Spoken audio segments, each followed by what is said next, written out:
બગદાણા બબાલની અંદર દિવસે ને દિવસે નવા ખુલાસા થઈ રહ્યા છે. સૌથી પહેલાં તો જ્યારે 2 પીઆઈની એસઆઈટી ટીમ દ્વારા સમન્સ આપવામાં આવ્યું એટલે તેઓ હાજર થયા અને એ પછી નવનીત બાલદિયાને જ્યારે પૂછપરછ માટે બોલાવવામાં આવ્યા ત્યારે પણ તેઓ હાજર રહ્યા.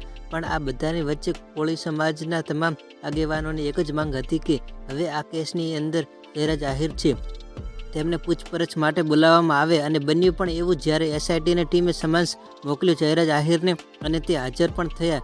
3.5 કલાક જેટલી એમની પૂછપરછ ચાલી. પણ આ બધાની વચ્ચે ખુલાસા હવે એ થઈ રહ્યા છે કે બધા જ લોકોને કાયદા ઉપર ભરોસો છે, તો આમાં ખરેખર વાંક કોનો છે?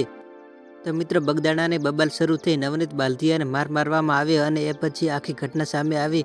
અને આ બધાની વચ્ચે જ્યારે એક જ માંગ કરવામાં આવી રહી હતી કોળી સમાજ દ્વારા કે જે જયરાજ આહિર છે એમનું ફરિયાદમાં નામ નોંધવામાં આવે, તેમને પૂછપરછ કરવામાં આવે. એસઆઈટી સમક્ષ નિવેદન આપીને જયરાજ આહિર જ્યારે બહાર આવ્યા ત્યારે તેમણે સીધી જ વાત કરી કે મને જેટલા પણ સવાલ કરવામાં આવ્યા છે તેના બધાના મેં જવાબ આપ્યા છે. આ કેસ સંબંધિત ભવિષ્યમાં પણ જ્યારે મને બોલાવવામાં આવશે ત્યારે હું જવાબ આપવા માટે જરૂરથી હાજર રહીશ. નવનીત બાલદિયાએ પોતાના પર થયેલા હુમલા પાછળ માયાભાઈ આહિરના પુત્ર જયરાજ આહિરને હાથ હોવાનો આક્ષેપ કર્યો હતો.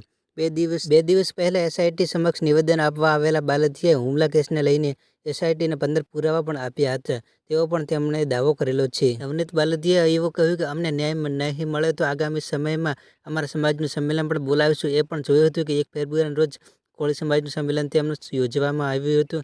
પણ આ બધાની વચ્ચે જયરાજ આહિરને બોલાવવામાં આવ્યા છે એટલે એ જોવાનું છે કે હવે આ સંમેલન થાય છે કે કેમ. અને આ બધાની વચ્ચે એ પણ અપડેટ સામે આવી કે જે રીતે આ ઘટના આખી ઘટી છે ત્યારે લગભગ ધીમે ધીમે ઘણા બધા એવા આરોપી છે કે તેમને પકડી પાડવામાં આવ્યા છે.